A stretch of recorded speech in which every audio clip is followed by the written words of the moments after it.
Bienvenida familia a este programa de Café con Fe. El otro día estaba leyendo un texto de Benedicto XVI y en él se preguntaba si en un mundo dominado por la técnica, por la ciencia, tenía todavía sentido hablar de fe, recurrir a la Sagrada Escritura, recurrir a Dios. Y Benedicto XVI decía que prescindimos de Dios, pero a riesgo de perder en nuestra propia vida el significado, el sentido, efectivamente, porque Él me lo da, llena la vida precisamente de ese amor y de esa fuerza, de ese tipo de respuestas que absolutamente la técnica no es capaz de darme. Por eso, cada semana aquí en Café con Fe profundizamos en el significado de la Sagrada Escritura.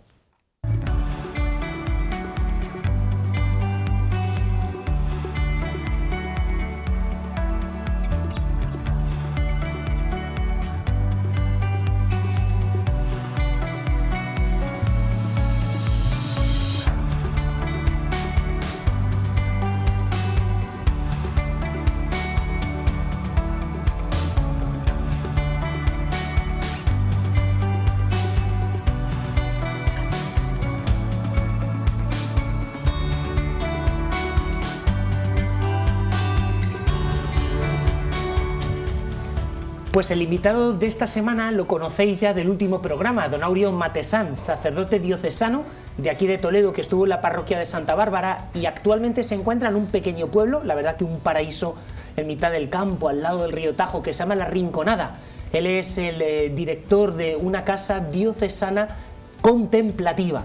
Querido Áureo, muy buenas, ¿qué tal estamos? Muy bien, la verdad es que a gusto compartiendo otro ratito más contigo. Eso es, la semana pasada además tuvimos mucho tiempo de hablar antes, después del programa, compartir un montón de inquietudes también bíblicas, porque tanto Áureo como un servidor hoy día se diría que somos frikis de la Biblia, un poco de alguna forma, que es lo que se dice cuando a alguien le encanta un tema.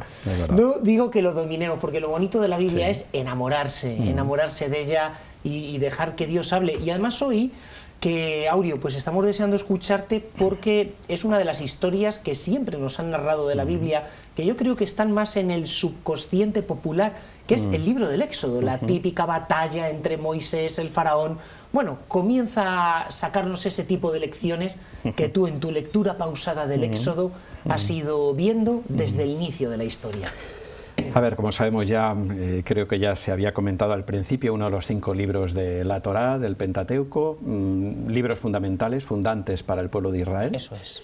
Y Éxodo, aunque es una palabra que no es la propia, como le llaman los mismos hebreos, que le llaman el libro de Semot, de los nombres, ¿no? Pero que tiene ese sentido, ¿no? El salir, ¿no? Ponerse en camino, ¿no? Y bueno, pues es ese momento en que terminábamos la semana pasada con José en Egipto, fallecía y el pueblo de Israel, los hijos de Jacob, empezaban ya a desarrollarse y a multiplicarse. Llega el momento en que el nuevo faraón ya no conocía a José, no se acuerda de aquellos favores que hizo, ni cómo libró de la hambruna a Egipto y a toda la zona. Y entonces es cuando se genera una situación de esclavitud. Son muchos, si algún día viene algún enemigo, se van a poner a favor de ellos y nos van a hacer polvo. Y entonces es cuando comienza esa situación de sometimiento y de esclavitud. Es curiosísimo porque aparece ya más la idea de como pueblo, dejan de ser, siguen siendo los hijos de Jacob, pero empieza ya más la idea del pueblo de Israel. No es tanto una familia cuanto un pueblo. De hecho, el libro del Génesis termina con Israel siendo una familia, Jacob y sus 12 hijos, y ahora el Éxodo va a hacer que el pueblo de Israel sea ya un pueblo, una nación. Eso es muy interesante. Así surgió un poquito lo que tú me habías propuesto para ver, sería hasta casi quedarnos en la Pascua o quizá a orillas del Mar Rojo, ahí estaríamos. Entonces rapidito así la síntesis que a ti te gusta que la hagamos. En medio de esa situación surge un niño, nace un niño de un matrimonio de la tribu de Leví, y será un niño pues que la madre cuidará mientras puede. Llegará el momento en que el faraón había pedido que mataran a todos los niños varones recién nacidos. Las matronas hebreas pues hacen lo que pueden para salvar la situación, y bueno, pues esta madre pone al niño, como todos recordamos, en su canastillo en el río, y la hija del faraón es quien lo rescata. Moisés salvado de las aguas. Ahí comienza la historia. Educado por esta hija del faraón hasta cierta edad, tiene un conflicto Moisés grave al ver un egipcio como mata a un hermano suyo, a un compatriota, y ahí es cuando él tiene que huir, se entera el faraón y tiene que huir a Madián. En Madián conocerá al lado de un pozo a una doncella de la cual pues será un gentil caballero que la salvará de otros malos pastores. Su futura mujer, Séfora. Su futura mujer, Séfora. Y ahí es cuando su suegro Jetro pues será quien le agradezca enormemente la gentileza que ha tenido, y en ese momento será cuando comience toda una nueva andadura. Pastor, marcha a Horeb con sus ovejas, allí tiene el encuentro, la famosa teofanía de la zarza ardiente, ahí tiene esa llamada de Dios a un acto concreto de liberación: te necesito.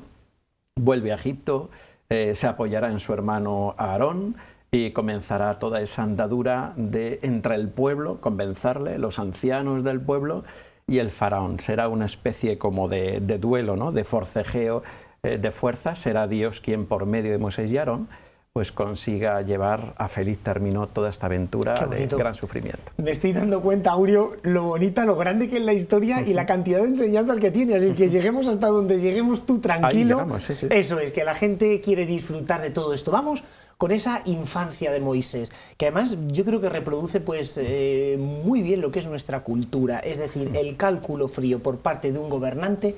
No quiero que los judíos sean más que mi pueblo, porque dice, puede llegar una invasión extranjera y ponerse de parte de los que nos atacan, y decide, por medio del infanticidio, aniquilar totalmente a Israel, un poquito a la manera actual de, por desgracia, el aborto y tantos pecados contra la vida. Por tanto, vemos como el juego político en tantas ocasiones opuesto al actuar de Dios. Es un juego lógico, o sea, la idea en aquella época, la mentalidad de la cultura, la mujer no iba de soldado. Los que iban de soldado eran los varones. Entonces, controlando la población de varones es como se podría controlar un cierto sometimiento. Es verdad que si tienes menos varones tenías menos mano de obra, pero a ellos no les importaba. Explotaban la mano de obra, imponían mayores trabajos, de hecho se lo van a hacer cada vez más difícil, más duro, en tiempo ya de Moisés adulto. Y bueno, aunque hubiera muchas mujeres, pero controlaban la natalidad, diríamos, del ejército que se pudiera rebelar contra ellos. Es inteligente la postura. Pero Dios hace historia a través de los sencillos y de los humildes, ¿verdad? Porque hay dos matronas hebreas que ellas son las que van salvando a esos niños, ¿verdad? Así es. A mí, aquí hay una lección, Aurio, conforme lo ibas tú diciendo, yo me acordaba. Y es que el libro del Éxodo creo que está escrito con mucha ironía, porque nos da, yo ni me acuerdo, el nombre de las dos matronas, esas dos mujeres hebreas que salvaban a los niños, y sin embargo no nos da el nombre del faraón. O sea, como diciendo, ¿quién es el protagonista de esta historia? Los pequeños. O sea, el faraón rey de Egipto, que gobernaban todo. El libro del Éxodo no se molesta ni en darnos su nombre. Hay muchos estudios y, en fin, más o menos la cosa se puede acotar medio bastante bien, pero no le importa. Y en cambio, dos mujeres sencillas las retrata para el resto de la historia de la humanidad. Claro. No me acuerdo de sus nombres, pero están ahí puestos, ¿no? Sí. Dios hace su historia a través de los pequeños. Es maravilloso cómo Dios funciona, ahora que estamos con el tema precisamente, el tema de la bendición, toda la polémica papal, pero con la bendición. Estas mujeres van a ser bendecidas. Llama mucho la atención, igual que bendijo al faraón anterior en el tiempo de José, bendijo sus tierras, bendijo sus ganados. José fue bendecido los ganados del pueblo de Israel. Bueno, pues el pueblo de Israel está recibiendo esa bendición, ¿no? Y estas mujeres, por ponerse de parte de Dios y no de parte del faraón, tenían un empleo fijo, tendrían buen sueldo, tendrían, en fin, era un oficio reconocido y supongo que remunerado, ¿no? Ellas arriesgan, tememos a Dios antes que al faraón, ¿no? Una de las cosas que vamos a ir viendo y que llama mucho la atención es cómo va a haber una especie, vamos a decirlo así, humanamente hablando, de enfrentamiento entre el faraón, representante de los dioses egipcios, y el único Dios verdadero, que pronto nos dará su nombre precisamente en este relato. Vamos ahora a la infancia de Moisés, cuando es salvado por la hija del faraón. Además recibe un nombre que es egipcio. Hay algunos faraones que son Tutmosis, Atmose, o sea, Mose es un nombre egipto compuesto con otros nombres. Y lo primero que a mí siempre me llama la atención es a cuánto tiene que renunciar Moisés. O sea, porque él, digamos, forma parte de la élite social, pero siempre hay algunos acontecimientos en nuestra vida en los cuales o somos héroes o no hay otra forma de salir de esa situación, y es cuando él ve una injusticia, ahí llega la primera vocación divina. ¿Miro para otro lado o afronto? Claro. A ver, es verdad que Moisés está muy poquito tiempo con su madre, tiempo de amamantarle. En aquella época no era como ahora, supongo que sería 1 año, 2 años, se aguantaba el tema de la leche materna todo lo posible, ¿no? Era quizá el concepto de la época, ¿no? Y no dio mucho tiempo a que la madre le inculcara, diríamos, los valores, el sentido de somos los descendientes de Abraham, de Isaac, de Jacob, pero Dios sí que va trabajando en el corazón de los suyos, ¿no? Y va preparando esa situación. Claro, tenía esa hermana, que apareció, que no hemos hablado de ella, que es curiosa, posiblemente sea Miriam, junto con Aarón, aunque no sea ciencia cierta absoluta, pero cabría bastante posibilidad. Bueno, pues este Moisés, aunque va a estar evidentemente al servicio o va a estar con esta princesa, pero evidentemente no siente esa maternidad que había sentido antes. Es decir, el lazo materno no solo es un vínculo, diríamos, psicológico afectivo, sino que va a ser también de tipo, vamos a decir, cuasi religioso. Y ese sentimiento está ahí, ¿no? Hoy en día yo creo que la psicología puede aportar muchísimo a todo este campo, ¿no? De la adopción, etcétera, etcétera. Con lo cual, ahora ya de adulto, llega un momento, como tú dices, hay un impulso interior en que hay una llamada a la justicia y Moisés siente que tiene que responder. Sale respondiendo de esta manera, es verdad que es violenta en nuestra concepción. Es verdad que él tiene autoridad, es el hijo de una de las hijas del faraón, de una de las princesas, tiene cierta autoridad y puede mandar sobre otros siervos egipcios, pero aquí no solo es un mandar o no un castigar, sino es matar para defender. Eso es. Y bueno, pues a partir de ahí comienza toda una situación en que él vuelve a ver otra injusticia entre 2 hebreos, que es lo que ocurre inmediatamente. Intenta mediar como juez para aclarar y que no se enfrenten los hermanos entre sí, y es cuando le echan en cara: ¿acaso me vas a matar tú como mataste ayer al egipcio? Y entonces es cuando se desencadena. Es un hombre en su corazón justo, es un hombre que siente Israel a su manera, como puede, y Dios lo está preparando. Lo impresionante muchas veces son los procesos que van haciendo los distintos personajes de la Biblia, y me está encantando mucho, es lo que estoy descubriendo últimamente. Cada uno va haciendo su proceso, procesos de conversión, procesos de encuentros con Dios, procesos de, bueno, pues de despertar, ¿no? Yo hay algo que me sorprende mucho de Moisés, y te confieso, Aureo, que nunca había pensado, pero este año leyendo un libro, pues me puse a pensarlo, y es que siempre lees el libro del Éxodo, bueno, pues las luchas con las plagas entre Dios y el faraón, pero nunca había estado pensando cómo Moisés tiene que redescubrir su identidad. O sea, antes de comprender lo que Dios quiere de él y que le envía a liberar a su pueblo, que siempre nos centramos en esa segunda parte de la vida de Moisés, digamos su vocación, hay antes como un proceso de quién soy yo. O sea, porque llega un momento en el cual, uno, los egipcios no lo reconocen porque ha matado a un egipcio, y probablemente el color de su piel, el tono es totalmente distinto del de un egipcio. Entonces él ya no es egipcio porque los egipcios le persiguen para matarle, pero por otro lado los hebreos tampoco le acogen porque le ven como un egipcio. Y entonces le dicen: ¿quién te ha nombrado juez entre nosotros? Tú no eres de los nuestros. Entonces llega un momento en el cual Moisés ni es egipcio, ni es judío, y la que él cree que es su madre tampoco es su madre.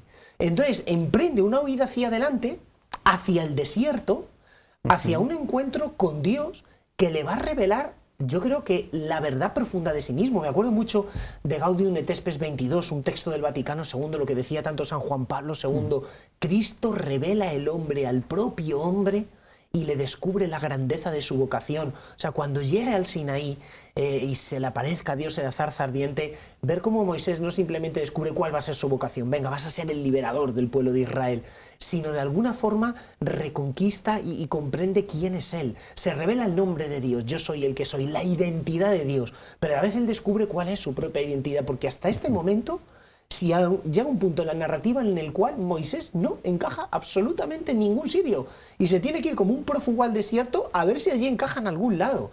Tremendo. O sea, lo que es el hombre que no encuentra su identidad, que está desorientado, que está vacío de sentido, un poquito lo que vemos hoy día por todos lados. O sea, es tan existencial, tan bonito, tan real la vida de Moisés. Es bonito cuando él va a Madián y tiene ese encuentro en el pozo con Séfora, con su mujer. Sigue de nuevo revelando esa poca identidad, la que tú dices. Él quiere ser justo, él es un hombre que siente la justicia en su corazón. no cabe duda que es la semilla de la justicia de Dios, como luego se va a ir desarrollando en toda la historia, ¿no? Y es ahí donde empieza esa identidad. Es curioso porque le va a pedir Jetro que lleve su rebaño, con lo cual entra en una dinámica nueva que no había conocido hasta ahora. Entra en una familia. De pastor. Entra en una familia, pero entra también de pastor, que él va a ser luego pastor de Israel, en nombre de Yahvé. Con lo cual llama mucho la atención cómo Dios va preparando, antes de ese encuentro fantástico, que es el comienzo de toda una amistad. Uno de los grandes amigos del Antiguo Testamento de Dios, de Yahvé, va a ser Moisés, otro va a ser David, evidentemente, pero Moisés va a ocupar un espacio muy especial en el corazón de Dios, ¿no? Tiene una misión muy importante, que no es fácil para él, se va a revelar en varias ocasiones, pero bueno, ahí Dios le está preparando, quiero esto para ti, te necesito ahora mismo como una persona justa, en mi nombre tendrás que hablar de justicia, tendrás que hacer justicia, te pondré los signos en tus manos para que puedas demostrar al faraón quién es el verdadero Dios y cuál es la verdadera justicia. Y luego, por otro lado, quiero que pastorees a mi pueblo. Te toca una labor ingente, de hecho luego más adelante lo iremos viendo, lo iréis viendo con otros compañeros, toda la situación de dificultad en el desierto, donde el pastor no consigue siempre reunir las ovejas ni que haya paz entre todas las ovejas, porque no son borregos, son personas con voluntad. Y eso significa que a veces se rebelan, que a veces hay un ídolo, que a veces hay etcétera, etcétera, ¿no? Pues ahí tenemos a Moisés como un pastor, preparando ya esta vocación muy especial que el Señor le va a hacer. Qué bonito. Y teniendo ya una mujer Séfora, a mí me sorprendió, como estuve también varios años que iba pues periodos de tiempo a Israel a estudiar Biblia, es un nombre de chica hoy día muy popular en Israel, entre los judíos, Séfora.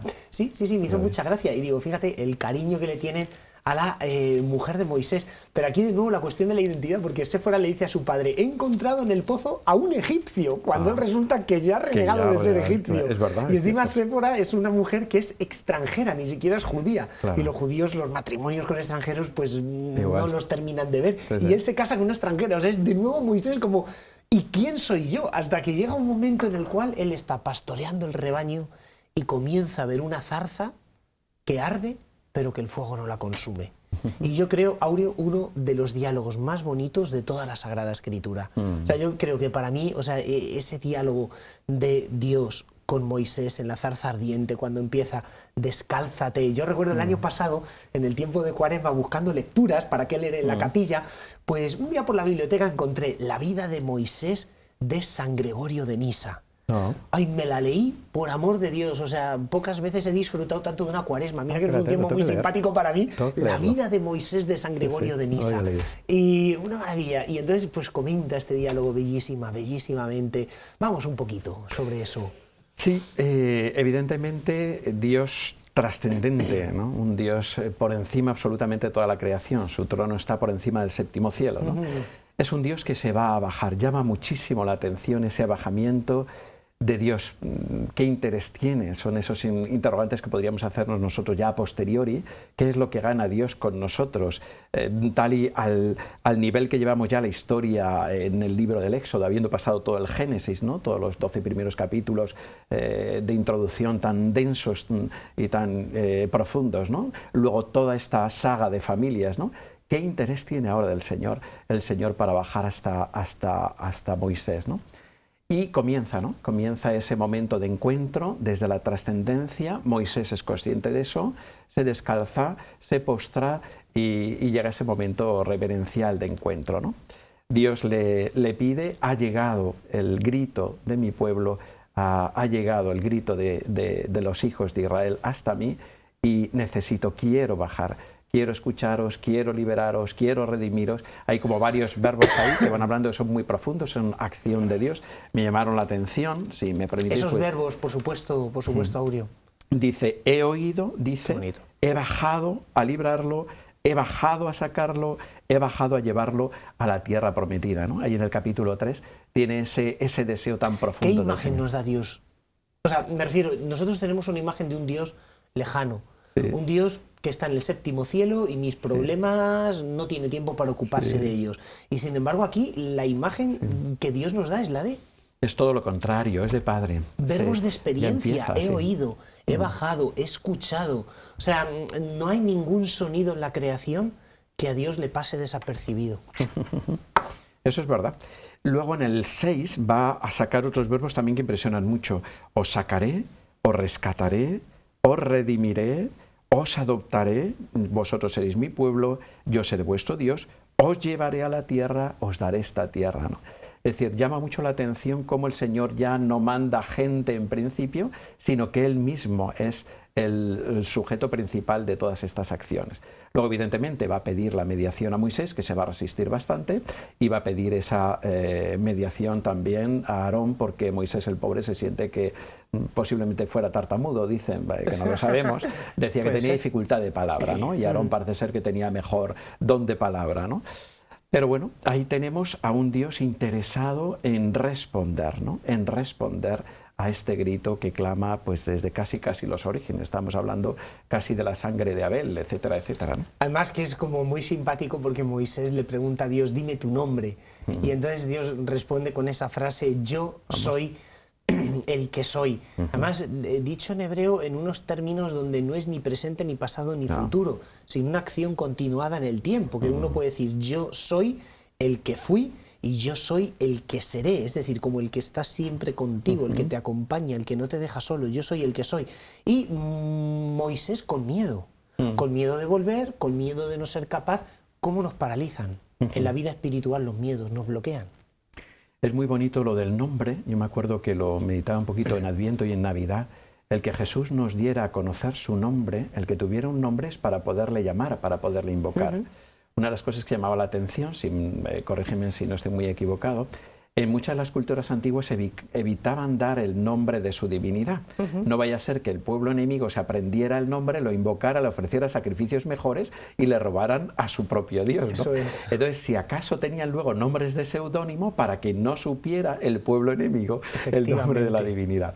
Entonces, es muy bonito porque llega un momento, el dios Elí, es el dios o Elohim, el nombre que habría recibido, de ahí viene el famoso nombre de Alá, es la letra Lamed en hebreo la que va a marcar el nombre de Dios en los orígenes, en tiempo de Abraham, Isaac, Jacob, pero ahora Dios quiere ya darle su nombre, es un nombre especial, y te doy mi nombre para que me invoques. Eso a mí me impresiona.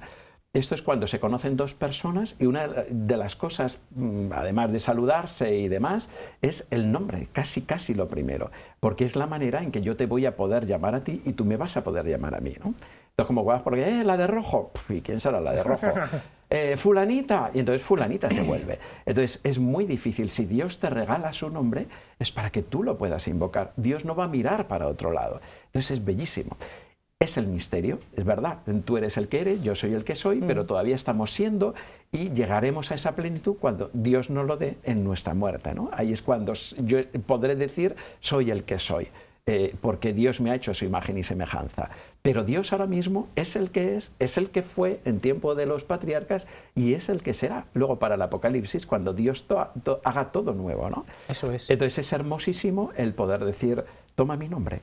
Cuando vaya a mi pueblo y me pregunten por tu nombre, ¿qué les digo? Porque, claro, insisto, el nombre era Elohim, Elí, pero ahí estaba, ¿no? Que era un nombre como muy genérico. Toma mi nombre. Efectivamente. Mi nombre. Ya ahora le envía a su pueblo y Moisés ya habla de mi pueblo. Y Dios habla del Dios de tus padres. Es decir, Moisés ya ha recuperado su identidad. Ya tiene unos padres, ya tiene una familia, ya pertenece a una tradición, ya no es una persona fugitiva y reconquistada la identidad, ya tiene una misión. Voy a salvar al pueblo a través de ti. Y entonces no le queda más remedio que volver a Egipto, vuelve por el mismo camino, pero no vuelve el mismo. Es una persona completamente cambiada, es una persona completamente transfigurada, igual que el encuentro con Dios nos hace del todo nuevos. ¿Y cómo comienza ese diálogo con el faraón? ¿Qué es lo que sucede en estos momentos, Aureo? Empieza a hablar con los ancianos para convencerles. Ha venido Yahvé y ha oído vuestra voz, el Señor, no dice el nombre de Yahvé, dice el Señor, lo vemos a la traducción nuestra, y está interesado, quiere liberarnos. Ellos le muestran los signos que Dios le había hecho, haz estos signos con este bastón, y te creerán. Está el signo convertir el bastón en serpientes, convertir algo de agua del Nilo en sangre, y la mano que mete en su costado sale de lepra y luego la cura. Haz estos tres signos y tu gente te creerá. Y luego ya una vez que tú convenzas a los tuyos, te presentas, sale Aarón a su encuentro y ya con Aarón, te necesito para esta misión. Yahvé le va a decir, tú vas a ser como Dios y él va a ser como tu profeta, Dios con minúsculas, para que lo entendamos. De tal manera que Aarón va a ser el portavoz, van a estar siempre los dos, va a ser el portavoz. En algún momento incluso Aarón será el que lance el bastón, luego ya será Moisés el que tenga propiamente el bastón. Y comienza ese diálogo intensísimo con el faraón. Curiosamente le reconoce como un interlocutor del pueblo de Israel, que es curioso, llama como cuanto menos curioso, llama bastante la atención, ¿no? Y empieza ese diálogo con el faraón donde le dice, mira, nuestro Dios, el Señor, nos ha pedido que vayamos al desierto 3 días de camino para que le hagamos sacrificios y holocaustos, ¿no? Y ahí es cuando empieza ese forcejeo, donde el faraón le va a despreciar, ¿quién es este? Esta gente son unos holgazanes, no tiene otra cosa que hacer, duplicar su trabajo, y entonces la esclavitud se empieza a activar a tope. Una situación comprometida, ¿verdad? Bastante. Y también de prueba, porque el faraón no quiere dejar salir al pueblo de Israel de Egipto, pero a la vez Aureo castiga más al pueblo, con lo cual llega un punto en el que el pueblo está hasta las narices de Moisés, porque por culpa de la guerra entre Moisés y el faraón está castigando con más dureza al pueblo. O sea, lo cual también a veces yo creo que nos enseña una lección. La libertad tiene un alto precio. Hay que pagarlo y hay que conquistarla, o sea, porque llega un punto en que el pueblo dice, mira, más a gusto estaríamos si este Moisés no hubiera venido, porque si sabemos que tenemos que pagar semejante peaje para ser libres, tú estás ahora en una experiencia muy bonita, en una casa diocesana contemplativa. ¿Cuánto nos cuesta ser libres? Sí, no es nada fácil.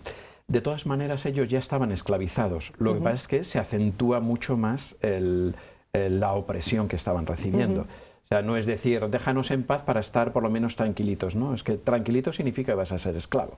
Claro. Una de las cosas que hablábamos antes, el verbo trabajar, ¿no? En hebreo, cómo es trabajar para el faraón, que es ahora mismo, entre comillas, el que nos provee, por tanto, nuestro Dios, nuestra fuente de alimento, de trabajo y de todo, o trabajar para Yahvé. Lo que el Señor le ofrece a Moisés, ofrezco la libertad al pueblo y que trabajen para mí, que vengan, el culto, la palabra trabajar para Dios es adorarle, y por tanto ese culto, el mismo verbo se emplea para los dos. ¿Qué preferís, trabajar para el faraón o trabajar para mí? ¿Queréis ser esclavos del faraón o queréis ser mi pueblo y yo vuestro Dios? En una dinámica totalmente distinta. Ese es el reto que tiene Moisés.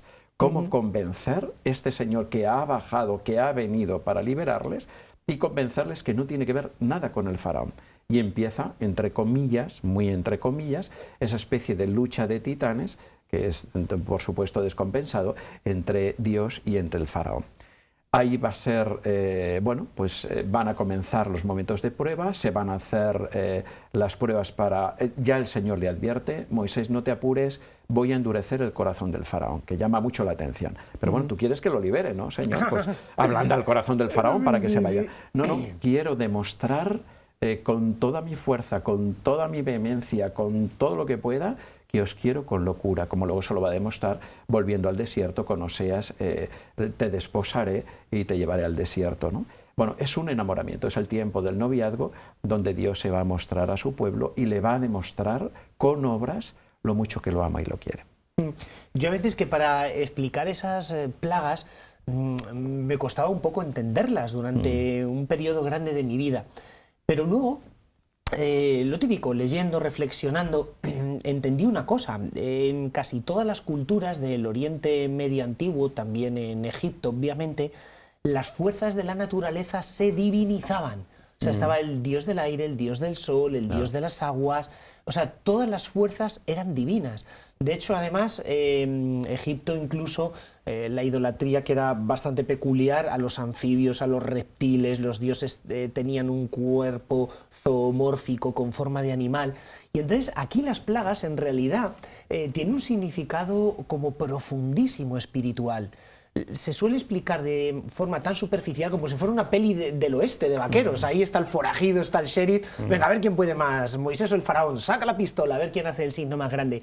No, o sea, en realidad es Dios mostrando su identidad. O sea, el Dios de las aguas no existe, porque yo, Dios, manipulo el río Nilo como yo quiero. O sea, vosotros consideráis que Amón-Ra es el Dios egipcio del sol, pero yo apago el sol de Egipto y hago que el sol solo brille sobre Israel. Es decir, lo que aprendíamos en el libro del Génesis, las fuerzas de la naturaleza están bajo el poder de Dios, y los dioses de los otros pueblos no son nada, son quimeras, son ídolos, están vacíos. Entonces, en el fondo, lo que Dios está haciendo es revelarse como el único Dios en medio de una de las culturas pues más politeístas, y quizá con un politeísmo más chabacano, ¿no? Que al fin y al cabo adoraban pues hasta llama un poquito la reptiles. atención que las dos primeras plagas, cuando lanza el bastón, también lo hacen los magos y hechiceros. Eso es. Cuando las ranas, también lo hacen ellos. Pero ya la tercera, los mosquitos, no pueden. Llega un momento que cuando golpea el suelo y sale la humareda y se convierte en mosquitos, ya no pueden los magos y hechiceros, que es un poco lo que tú dices.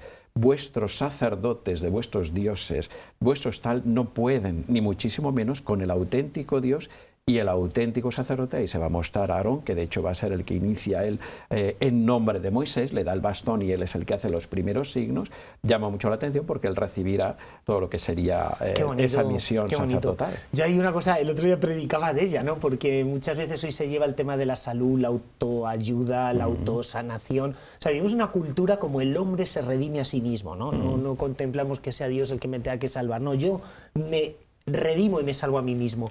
Y hay algo que es la primera vez como que los magos de Egipto dudan, y es cuando les salen unas ronchas en la piel. Entonces Egipto, que era el país que tenía fama de tener unos conocimientos matemáticos, astronómicos, científicos, de botánica, de medicina más desarrollados, los magos empiezan a echar potingues y no pueden curarse, mientras que el pueblo de Israel está curado. Y ya ellos empiezan a interrogar diciendo, ¿no será que este es el dedo de Dios? O sea, pero qué bonito, o sea, como solo Dios da salud. O sea, porque aparte de ser una polémica contra la idolatría, yo luego leo las plagas en positivo. El Nilo era fuente de vida, solo Dios es fuente de vida. La luz y la oscuridad, solo Dios es fuente de luz. Pero cuando ellos empiezan a interrogar es cuando descubren que solo el Dios de Israel es fuente de salud. O sea, fuente de salud, como si todos los conocimientos técnicos humanos llega a un punto en que son insuficientes. Yo creo que por una cultura tan materialista, tan cientificista como la nuestra, y como lo era el Egipto de entonces, se descubre hasta qué punto el saber humano no es nada, y eso que el saber de Egipto era hasta hoy día nos interroga, y hay misterios egipcios que no sabemos ni cómo lo lograron. Bueno, pues no tiene comparación con Según Dios. te escucho, a mí me llama la atención que esos magos y hechiceros sí que sean capaces de captar determinadas cuestiones, pero llama mucho la atención, entre comillas, entiéndase, la pasividad del pueblo. El pueblo es salvado sin él. Es Totalmente. decir, Dios se compromete con este pueblo, ha llamado a estos dos mediadores, fundamentalmente a Moisés con su hermano Aarón, y el pueblo está anodino hasta tal punto que no se entera de las plagas. Su agua está limpia, no hay úlceras, no hay mosquitos, no hay ranas, tienen luz en sus poblados, o sea, nada de eso les afecta a ellos. No sé hasta qué punto luego serán conscientes, tardarán en darse cuenta cuando se pongan por escrito las tradiciones, se supone, cuando sean conscientes de cómo Dios los liberó, porque a pesar luego de la gran liberación al cruzar el mar, pues ellos bailan y danzan con gozo, que ya lo hablaréis el próximo día, Dios mediante. Pues ellos no sé hasta qué punto toman conciencia de eso, ¿no? Yo creo que nos pasa, dice mucho el Papa Francisco, que hay una actitud espiritual muy propia de nuestro mundo, que es estar, lo dice en italiano, que me encanta, imbambolito. Imbambolito es empanado, lo que nosotros decimos en español, estás empanado. Imbambolito, que viene de bambola, que es muñeca en italiano, pues como si fueras un muñeco de trapo, ¿no? Hasta que tal punto que el actuar de Dios lo tienes en Full HD, en 4K, en alta definición, delante de tus ojos, y no te das cuenta. No. Pero hay algo que me has dicho justo antes de empezar el programa que me parecía muy curioso. Vamos a la 10ª plaga, la muerte en Egipto de los primogénitos. El hijo del faraón y quién es el hijo de Dios. Explícanos eso, porque yo de verdad, Aurio, nunca me había parado a... Yo un poco me lo ha aportado la introducción de la Biblia de la Conferencia Episcopal. Bellísimo. Claro, es como si de alguna manera Dios le está retando al faraón, suelta al que va a ser mi hijo. Es decir, él ha hecho un pacto sagrado con Abraham, con Isaac, con Jacob, con todos los descendientes, y ahora mismo este clan de familias o esta suma de clanes de familia está tomando identidad de pueblo. Va a tener el nombre de Israel, el apodo no va a ser de Jacob, no el pueblo de Jacob, sino el pueblo de Israel, ¿no? Y este pueblo Dios lo asume como hijo suyo. Entonces llega un momento en que Dios va a poner en la 10ª plaga, ya está el faraón a punto de caramelo, las pruebas han sido gordas una detrás de otras, se ha ido ablandando, se ha ido dando cuenta del poder de Dios. En las últimas plagas incluso le dicen a Moisés, por favor, rogad por mí, para que le librara, evidentemente. Luego hace oídos sordos y hace lo que le da la gana. Pero llega ya la definitiva. Dios le dice, esta ya sí, ya verás cómo suelta y rapidito y sin problema. Y ahí es cuando, en ese momento, le reta, si no sueltas a mi hijo, morirá el tuyo y todos los primogénitos de Egipto. Él había estado matando a los niños varones, recordamos también, había estado esquilmando el pueblo para evitar que se rebelara, y Dios le hace ver al faraón, si tú me pones entre la tesitura entre tu hijo o mi hijo, evidentemente escucharás mi voz. Me parece muy bonito, Aurio, porque antes hablábamos de la identidad de Moisés, que la redescubre, pero lo más grande es que ahora Israel entiende una identidad nueva. No simplemente es una familia bendecida por Dios, no simplemente ya es un pueblo, ahora mismo descubre que tiene una vocación de hijo, o sea, Dios le da una identidad nueva, que luego en el Sinaí, cuando se selle la alianza, va a ser tremenda, pero es el descubrir que no es solamente su pueblo, sino que todo el pueblo de Israel es hijo de Dios, o sea, como Dios nos da una nueva identidad que nosotros ni siquiera podríamos sospechar antes. Claro, pero fíjate que todavía el pueblo va a estar, el pueblo de Israel a por uvas. Es decir, sí. Hasta el becerro de oro ellos van a decir que fue el dios Apis quien les liberó. O sea, no van a ser conscientes de lo que Dios ha hecho. Con brazo fuerte, ¿no? El brazo, perdón, derecho, que yo soy zurdo, el brazo derecho, ¿no? Que representa, diríamos, la fuerza, con brazo desnudo, Dios ha salvado a su pueblo, ¿no? Y le ha demostrado lo mucho que lo ama y lo quiere.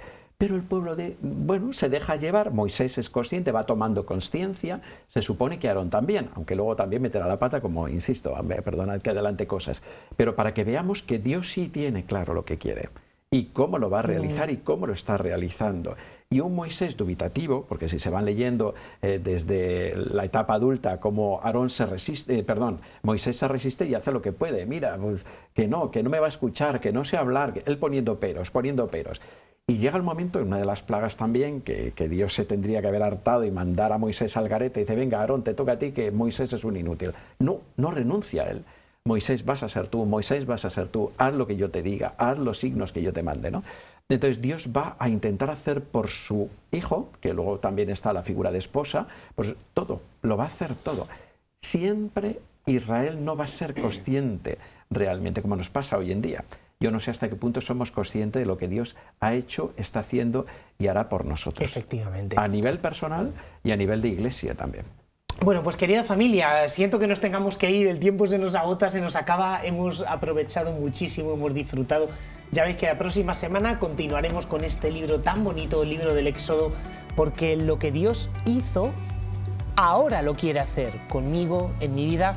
Por tanto, esto no es una historia para leer en tercera persona, sino para vivirla en primera persona. Pues ya sabéis, aquí cada semana en Café con Fe, y ya sabéis, con los pies en la tierra, pero con el corazón en el cielo. Chao.